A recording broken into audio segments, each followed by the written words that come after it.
Hey, it's Jang here from Ultimate RC. I'm about to take a look at the Trakpower TK-950 soldering station for the first time. This will be the first proper name brand, hopefully well working soldering station, actual soldering station that I've ever owned. I have had one cheap station off of eBay that really did not work well at all. It just didn't heat up and it was poor quality. Other than that, I've just used regular plain irons, individual separate regular hand irons, Wellers and Hobbyco brand, and Radio Shack before that, I think. And figured it was time to upgrade my life a little bit, finally get something pro. So just taking this out of the box, as you can see, for the first time. Need to get some access here off camera. There we go. Here's the main station, the base, and here is the stand. And it's just a big piece of tape. I'll just tear that up real quick. I'm gonna get this thing set up and try it out for the first time. See how it actually works. So you get to actually see it in person, and then you get to see how it works. Let's see. These are always funny when they give you these sponges that are all flat, because they're all compressed down and have no water in them. But that will open up, and you just take the middle out, and that gives you a little surface to scrape the edge of your iron on. So this does come with two tips in the set. The normal set. You've got a medium chisel tip and you've got a pencil tip. Just go straight in. So there's the heating element. You can see the heating element goes right up inside of that nice thick core. So that should give you heat pretty close up, and it should act pretty quickly, but I won't speculate too much. I'll just see how it actually ends up working out. This is going to be the tip that I will use almost all of the time, because I don't do very much small work with circuit boards and such. When I do, I will just switch out to that pencil tip. But the length of this cord, you're not going to be able to see it here, but I'll just give you a little idea. It's pretty long. It's I haven't actually measured it, but it looks like it's about 4 feet long, the cord itself. And it's very flexible. That's actually important. I mean, it's a superficial thing, but it's actually important because you don't want to be tethered too closely to one particular spot on your workspace, in your working area. And it's important to have a nice flexible cord, because when they're not flexible, they're a pain. They're always getting stuck on something, getting in the way. And I just prefer it the way this one is. And this thing's screwing in quite a bit to hold itself in place, so that's going nowhere. And then we just got an AC cord. They've got one little Allen wrench included in the set. I have not seen what that's for. I'm assuming that it's something you would use in this little calibration hole here. That's the only hole that I see on the thing that might use something like that. Your on-off switches on the side, and then this is your temperature dial. And I believe that that's showing Fahrenheit only, not Celsius or centigrade. So folks who are not in a country that uses the Fahrenheit system might want to look for something that does have the appropriate demarcations for your area. Now they give you a little wrap, and this is just for the sake of, looks. It's just a little vinyl thing that you take the backing off of it and you can stick it on. And yeah, these are both in Fahrenheit. I don't know why they didn't give you a second one that's in Celsius or centigrade. Oh well.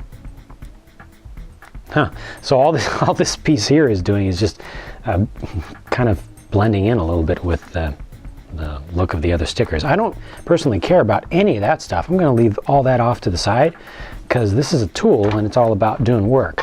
So this base here has some nice weight to it. It's a cast metal, pot metal piece, and it's got another galvanized pot metal just catching area, so if any stuff comes off.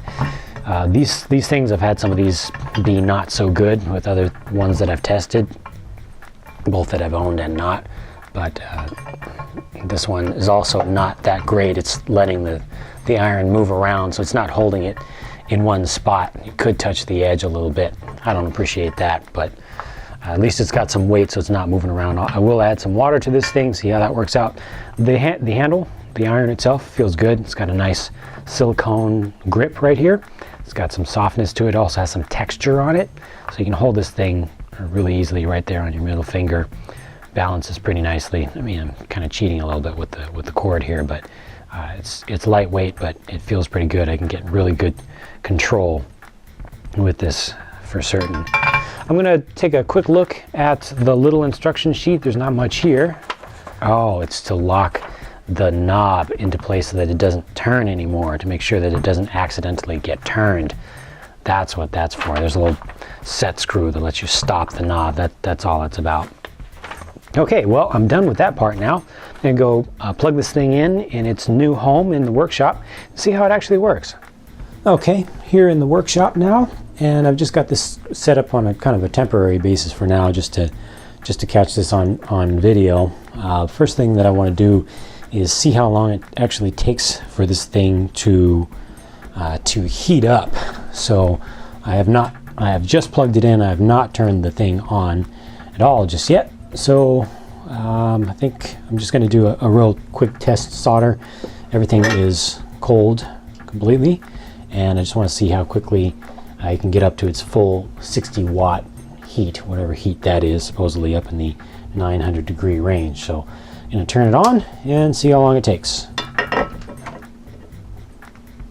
All right, well, that was definitely well less than a minute, and this thing is hot, scorching hot. It is there.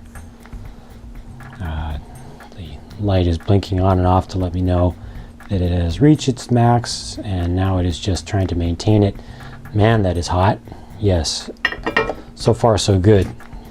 Barely even had some time to prepare a little test over here. I'm just going to do some end-to-end tests back to back on a few little strips of wire to see how much heat that tip holds in it.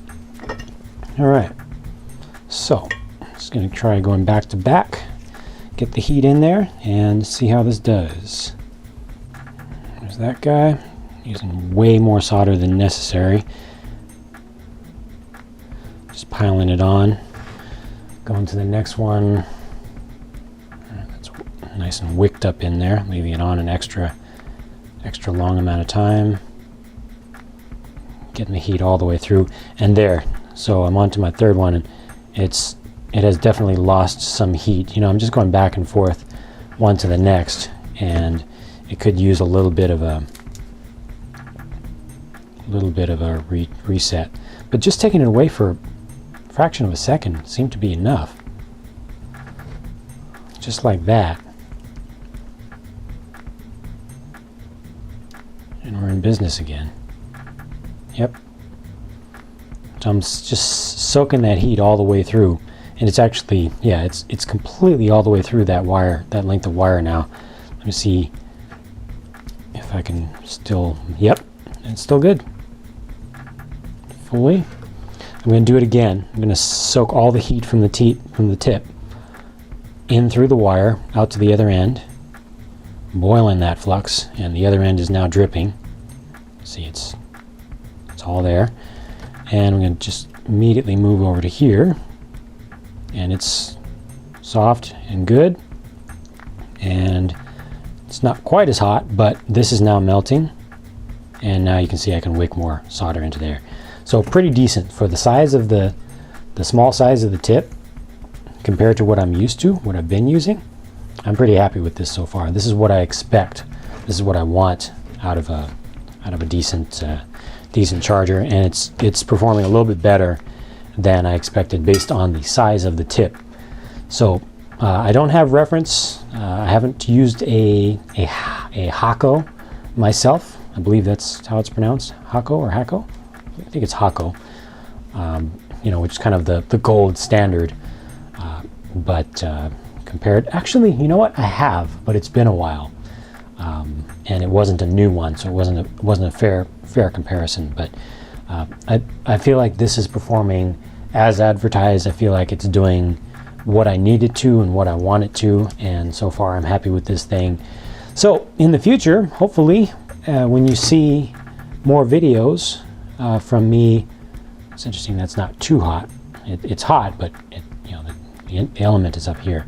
But when you see more videos of me doing, you know, soldering things together, you'll probably see this tip come into the picture, and that will be it. It will be the Trakpower TK-950, and for all I know, it's probably a rebrand of something else. So maybe somebody in the comment section will comment on that, say what it actually looks like it is from the original manufacturer. But regardless, I'm happy, and that is it for this video. Thanks for watching. Hope that was informative for you. Catch you again sometime in the near future.